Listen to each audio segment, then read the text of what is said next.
So here we are. It's just over 24 hours after probably the most disastrous Oval Office meeting I've ever seen any foreign leader have, and Zelenskyy is already finding himself in front of the UK leaders, Keir Starmer and others, begging for money, and guess what? They're giving him just that. Approximately 3.3 billion US in perpetuity every year for as long as Ukraine needs it. And you know what I say? Good.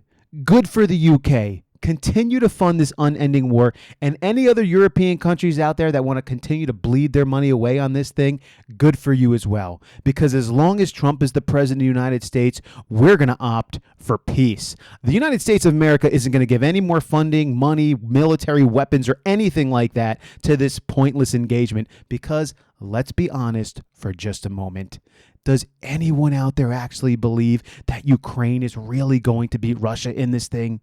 I mean, really? Do you think that the Ukrainians are going to take back their land from the fortifications that the Russians are putting up? Do we really believe that that's going to happen? And even if that did happen, if the Ukrainians somehow managed with some miracle of miracles to take back all of the land that they lost, which is what Zelenskyy wants, do you think the Russians are going to sit back and allow that to happen? So what does this mean? Because when we're honest, every single one of us know the answers to these questions. Of course not. They're not going to take back this land. It's never going to happen. As long as Zelenskyy and the Ukrainians remain aggressive in this and don't step back and just kind of suck it up for what it is, this war will never end, which means that Donald Trump is in the right. So let's check out this clip and watch the amazing move made by the UK leaders.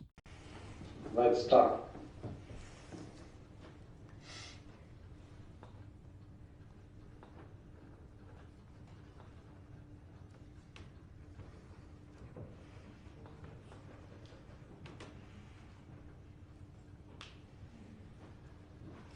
Well, thank you very much.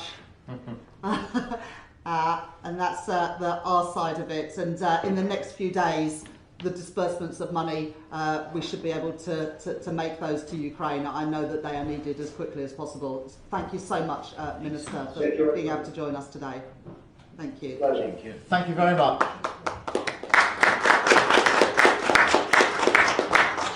Thank you. Thank you. Thank you.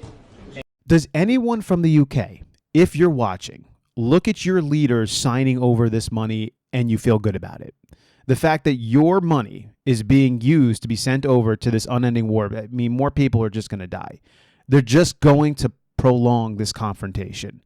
And in fact, if anything, the UK is going to start sending military boots on the ground in Ukraine. It looks like Europe is moving itself towards another global engagement here. As Zelenskyy continues to visit all of these different leaders in Europe and they continue to fund this thing. You think Zelensky's going to be coming back to the United States? You think he's going to be coming back to Donald Trump? I think he probably will, and this is why. Because as much money as the European countries are going to attempt to give him, it's really not enough. 3.3 billion is not enough. And if the EU signs over, who knows? Who really cares? 25 billion per year. It's not enough. It's never going to be enough. But the investments that the United States was going to do through the rare earth development would have been in the hundreds of billions. Now, yes, the United States would have made out very well with this, but the idea would have been to split the proceeds with the Ukrainians. You would have been talking hundreds of billions, if not trillions, over time. And then with U.S. interests on the ground in Ukraine and a peace deal made, Russia is going to have no interest in coming into the Ukraine after that. They really aren't.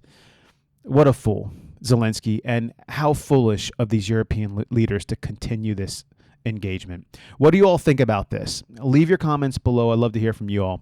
I'll catch you guys in the next one.